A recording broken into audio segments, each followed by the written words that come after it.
எத்தனை பேர் நீங்க நினைக்கிறீங்க யூ ஆர் சேல்ஸ் பீப்புள், நீங்க வந்து சேல்ஸ் மேன் அப்படின்னு சொல்லி நீங்க எத்தனை பேர் நினைக்கிறீங்க? Okay, if you are a business owner, நீங்க பிசினஸ் ஸ்டார்ட் பண்ணிருக்கீங்கன்னா நீங்க எல்லாமே சேல்ஸ் பண்ணணும். Sales starts from you, from the business owner. You have to be, இங்கிலீஷ்ல சொல்றேன், you have to be a selling CEO.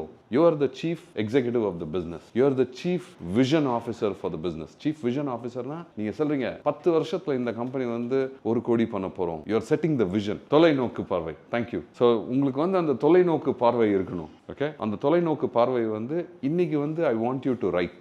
நீங்க வந்து இது ஸ்டார்ட் பண்றதுக்கு முன்னாடி உங்களுடைய தொலைநோக்கு பார்வை என்ன அடுத்த 5 வருஷத்துல அது வந்து இன்னைக்கு எழுதுங்க. 5 வருஷம் கழிச்சு திறந்து பாருங்க. ஓகே, அண்ட் 5 வருஷம் கழிச்சு அந்த டெய்லி வந்து நீங்க அந்த தொலைநோக்கு பார்வையை திறந்து பார்த்துட்டு நான் இந்த தொலைநோக்கு பார்வைக்காக நான் என்ன பண்ணேன் இன்னைக்கு, டிட் ஐ டூ சம்திங், அந்த தொலைநோக்கு பார்வையை வந்து அச்சீவ் பண்றதுக்காக. சப்போஸ் நீங்க எழுதி இருக்கீங்கன்னா 5 வருஷத்துல வந்து நான் 10 லட்சம் பிசினஸ் பண்ண போறேன், அந்த 10 லட்சம் பிசினஸ் பண்ண போறேன்னா அதுக்கு இன்னைக்கு என்ன இருக்கணும்னா you have to be a selling CEO. என்னன்னா you have to be a sales person. இன்னைக்கு ஒரு நெட்வொர்க்கிங் ஈவெண்ட் அட்டென்ட் பண்ணி இன்னைக்கு ஒரு புது கஸ்டமருக்கு பிடிச்சேன்னா, இன்னைக்கு நான் டிஜிட்டல் மார்க்கெட்டிங் பண்ணி did I do some activity out there.